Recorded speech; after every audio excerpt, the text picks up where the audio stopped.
জয় গুরু। সকলকে আমার প্রণাম। মাননীয় মুখ্যমন্ত্রী শুভেন্দুবাবুর কাছে আমি এবার এই যে ভিডিওটা করছি, এটা আমার একান্ত নিজস্ব বিচার বুদ্ধি বা আমার অভিজ্ঞতায় বলা চলে, কেন নিজস্ব অভিজ্ঞতা ভিত্তিতে এই পাড়ায় পাড়ায় অলিতে গলিতে যে কেজি স্কুলগুলো কেজি স্কুলের ব্যবসা শুরু করেছে, হ্যাঁ, এগুলোকে মালিক পক্ষ, এগুলো ব্যবসাটা তো একটা বিজনেস চলছে কেজি স্কুলে। হ্যাঁ, এগুলো বন্ধ, এই কেজি স্কুল, অলিতে গলিতে কেজি স্কুল, প্রাইমারি স্কুলগুলো, এগুলো বন্ধ করা প্রাইভেট স্কুলগুলো, এগুলো বন্ধ করা উচিত, বন্ধ করলে ভালো হয়।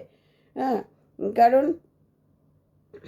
এখানে মোটামুটি ভালোই টাকা তাদেরকে নেওয়া হয়, 500-600 টাকা মাইনে করা হয়, কিন্তু সেই তুলনায় কিছুই পড়ানো হয় না এখানে, একদম পড়ানো হয় না। গাদাগুচ্ছ বই তারা সিলেক্ট করে, কিন্তু কোনো বই পড়ানো হয় না। 3-4খানা 4খানা ইংলিশ বই করে, কিন্তু কোনো ইংলিশ বই সেখানে পড়ানো হয় না। কারণ সেখানে যে দিদিমণিদের সামান্য বেতন দেয়, তার জন্য দিদিমণিরা আগ্রহ করে তাদেরকে শেখায় না।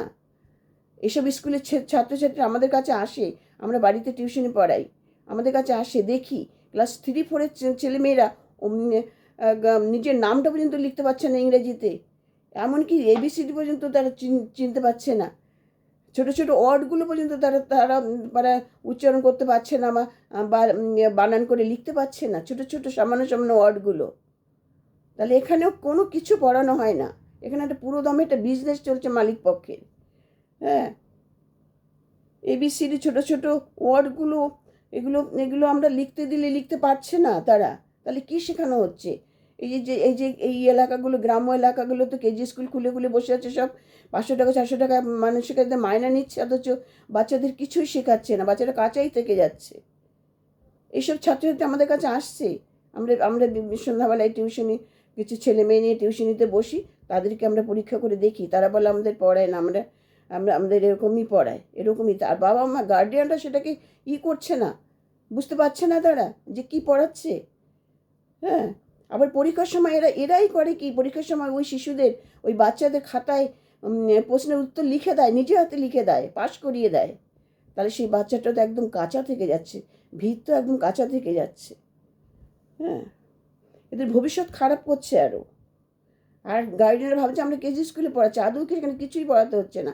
আমরা নিজেরা 2জন গার্ডিয়ানকে ডেকে বললাম যে ওখান থেকে বের করে নিয়ে আসো, ওখান থেকে বের করে নিয়ে আসুন আপনারা, ওখানে কিচ্ছু শেখায় না, শুধু শুধু এতগুলো টাকা মাইনে দিচ্ছেন, বাংলায় প্রাইমারি স্কুলে ভর্তি করে দিন, আর আমরা 200 টাকার বিনিময়ে পড়াবো এবং ভোট পর্যন্ত তাদের ভিত তৈরি করে দেবো, আমরা গ্যারান্টি দিয়ে দিচ্ছি। এরকম কথা বলতে বাধ্য হয়েছি আমরা পড়াতে পড়াতে, যে কিছু শেখায় না আপনাদের ছেলে মেয়েকে, 500-400 টাকা মাইনে দিচ্ছেন। ওর থেকে সরকারি প্রাইমারিতে ভর্তি করুন, আর ভর্তি করে দিন, আর বাড়িতে প্রাইভেট রাখুন, তাতে আরও বাচ্চা ভালোভাবে তৈরি হবে। আমরা 100-200 টাকা করে নিয়ে আমরা প্রাইভেট পড়াই বাড়িতে বসে সময় কাটানোর জন্য। সেসব বাচ্চারা এরকম দেখেছি, একদম কিচ্ছু জানে, আমরা 2-3 মাসের মধ্যে বাচ্চাকে তৈরি করে দিচ্ছি। আমরা এটাও বলছি 1 বছরের মধ্যে বাচ্চা আপনাদের তৈরি হয়ে যাবে। তাহলে এইসব প্রাইভেট স্কুলে একদম বন্ধ করা উচিত, যেখানে সেখানে অলিতে গলিতে প্রাইভেট স্কুলগুলো সব বিজনেস শুরু করেছে, যে মালিক পক্ষ মোটা টাকা ইনকাম করছে, আর সেখানে টিচারদের খুব অল্প মায়না দিচ্ছে, তার জন্য টিচারও ঠিক মাথা ঘামিয়ে পড়ায় না শিশুদের। মাননীয় মুখ্যমন্ত্রীর কাছে এটাও আমাদের, এটা জানি না কীভাবে বন্ধ হবে, কী করবে। এই জন্য এই প্রাইভেট, এই প্রাইমারি স্কুলগুলো, এই বিজনেসটা বন্ধ করা উচিত একদম। এতে শিশুরা আরও খারাপ হয়ে যাচ্ছে, ভবিষ্যৎ খারাপ হয়ে যাচ্ছে। জয় গুরু, সকলকে প্রণাম।